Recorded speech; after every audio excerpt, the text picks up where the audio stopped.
Why do you think it's important that students should be striking, and particularly on a school day? Well, I think what this really is incentivising truancy. You know, as a student, you know, this doesn't represent the student body. You know, this is middle-class virtue signalling. You know, the silent majority will be going to school on Friday holding a pen, not a placard. And for me, I think, really, why are we holding this such a laissez-faire attitude to striking, you know? Because we should be in school on Friday. Education is the power. You know, well, teachers will often, you know, take a day out of school time, won't they, to develop themselves. There will be sort of inset days, and our students just saying, actually, we'd like to lend our voice to something that we feel is important. Of course, but just letting students strike, of course, climate change is a huge issue, but on Monday, should we strike about Brexit? Tuesday, you know, school funding, you know, it's kind of this, if you let it once, you know, you're just letting students walk out the classroom, you know. Pupils as young as 11, you know, will be going on strike, you know, that's got so many safeguarding issues. And for me as a student, we should really, you know, be more strict on this. OK, Lottie, you can reply to that. It's virtue signalling. I think, yeah, you're making a good point, but actually what we're trying to do is raise awareness of the issue that climate change is a really big issue, and we want people to be aware of that. And as students, obviously, we can't vote. So this is one of the only ways we have of getting our voice heard. You could do it on a Saturday. Yeah, that is a point, but actually, by doing it on a school day, this is obviously an issue that comes up quite a lot, and it is helping raise awareness of it. All of the students are expecting to catch up on their work after the strike, but to do it on a school day, we're giving us a chance to sort of get the word out. Have you got mates at school who are thinking, oh, this is brilliant, I'll get Friday off because Lottie and some of the others that are a bit more right on are going to go and do some hard work protesting and I can just sit at home and watch Netflix? No, that's not been the reaction actually at all. It's none. No, because I know what I'd be like if I was at school. I'd be thinking, feet up, this is great. Yeah, it is definitely like something that we were worried about, but actually, I'm quite surprised about how much young people have been like, oh wow, we actually really want to do this. And obviously, it's difficult for some people to get to London, but there are strikes. There's been one organised in the town just next to me for people who can't get to London. It's actually a lot of young people and students were all saying, this is a big issue for us, and I think the fact that we're striking and not just using the strike as an excuse to take time out of school kind of really represents that well. Well, for me, this is just kind of a minority, kind of the politically incentivised that go on Friday. Most of the students haven't even heard of this, you know, and for, you know, students to go on strike, you know, on Friday about climate change, great, fine. But what about Brexit? You know, what about school funding? And what about period poverty? So many issues affect young people and children. So why should climate change get the go-ahead, you know, Friday? It's fine, climate change is fine, but not Brexit, not other issues that affect humanity and the political process in this country. Dr. Michal, do you think there's an element that this has got the backing of unions, hasn't it, some cases, and parents, because it's the sort of issue that the adults get cross about as well? So they think, actually, that's fine for you to have a day off for that. I think this is one of those situations in which students have actually understood the essence of the matter. This is a truly exceptional matter.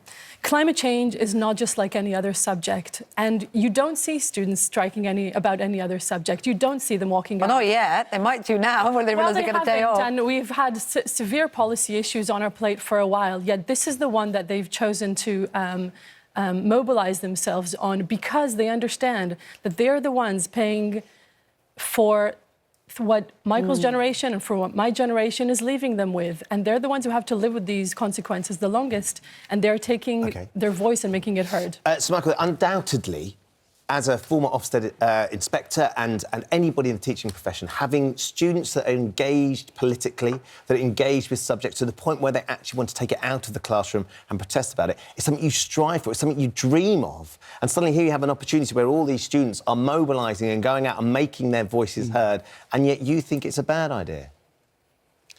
I think students, like everyone else, are worried about climate change and should express themselves and get involved in public debate and write to politicians and interact on social media and all that.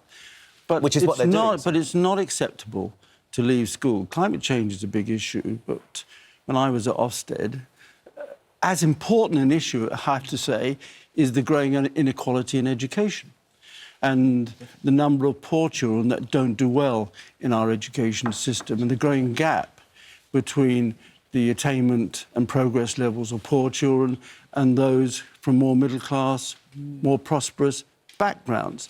And I worry that those children who will be leaving school will be often those ones who need to spend every minute, every week in school to ensure that they do well. And it's only, I have to say, and I'm being pretty blunt about this, it's only weak head teachers that will allow children to leave their school for this sort of demonstration.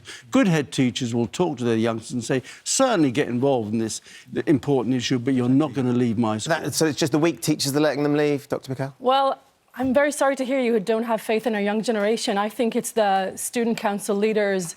It is your most inquisitive and your most involved and probably your brightest who are actually going to be leading on this. And to me, this is a wonderful signal that these are the people who are able to mobilise their peers. It's not the dropouts who are organising this. What will it achieve, though, realistically, in terms of climate change, compared with the message that parents and teachers have to battle all the time, which is go to school and stay in school? On many levels, that is a message you have to drum into kids. There is no excuse. Exactly. Absolutely. And it's been a big thing in education, hasn't it? So for one day, everybody's attention will be on it because you're doing something that's kind of illegal, actually, not being in school time. So there'll be attention. But compared to what signal that will give to other youngsters on other days, do you worry about that? This is about getting your voice heard. Politicians are not doing nearly enough on climate change as they need to be. And students are asking them to take responsibility and be accountable for what they have to do. You haven't answered my question, you see, because there are lots of messages that need airing. I mean, how would you feel, for instance, if someone allowed their children to go out of school because of a particular religious issue or a particular issue that other people might find quite extreme or damaging? You know, there's a floodgate concern here, and there is a very important truancy message. Yeah. Floodgate brings it back to climate change, doesn't it? Yeah. Go on, Lottie. I mean, yeah, it's something that we have to get our students to focus on, and the fact that we're leaving school for it, it's not saying that, it's saying that we're actually all politically aware, and that's like how our education is working for us, and we're choosing to use our education, and we're putting our political will as young people into action, and we're saying, like, this is an issue which we've been given an ultimatum on. We've got 12 years to start reversing the effects of climate change, and we have to do something about it now, whereas a lot of other issues are ones that, while they shouldn't wait, they are also ones that aren't quite as immediate as climate change. Fascinating. I think the notion that climate change, you know, it's the only thing we should protest about is ridiculous. There's so many other things that students should protest about, you know. Climate change shouldn't just get, like, the only issue that we should protest about. There's, you know, we have Brexit, we have, you know, other political issues. Maybe vote 16 and votes for 16 and 17-year-olds. So why should climate change get this special tick for the box that students can not get? But the reality is it has. And this is happening today, Jack. So regardless of whether you can turn around and say, oh, it's on Friday, excuse me. I keep thinking it's Tomorrow. Friday because I know. but the reality is that that's going to happen. And maybe it's now going to engage lots more students to think, hold on, it worked for climate change. We made a big difference. Maybe we can start talking and pushing for votes for 16 and 17-year-olds as well. Maybe it'll engage them in the school days when they're there more because they feel more empowered, you could argue. Well, I think what I'm trying to say is that protesting, you know, giving students, even letting students protest on Friday, it's just letting them truant. And I'm saying that any topics can get the go-ahead. I'm saying that protesting is the method that we should not be using. You know, there's so many issues that we can protest about, but why protest? Go in school, hold a pen, not a placard. That's the most powerful thing here. Education. Like I second this. Second what Sir Michael said. About the reality is that on this march there will be some youngsters. The majority, I expect, who will be there for the right reasons because they're genuinely interested in the issue of climate change. But there'll be others who will use it as an excuse just to get off school. And as I say, a good head teacher will simply talk to the youngsters and say, this is not acceptable. And if you do leave school, you will be punished for it. Lottie, one last thing, because on the back of what Sir Michael said, he said it's the weak teachers that are going to let the students out. Do you consider the teachers that are letting you out was weak? No, I would think the teachers that are letting us go are the ones that are aware of how much power young people have to change what we're going to go on to do in the future. And I think by teaching us that we're empowered young people and we can go out and we can change the world and we're in a position to do that is something that's a really powerful and like aware head teacher is going to do and say, this is in your hands now. I'm sorry we haven't done enough for climate change and I'm sorry we haven't changed it while we could. And now this is your thing and go and protest for it because that's what you need to do. Okay.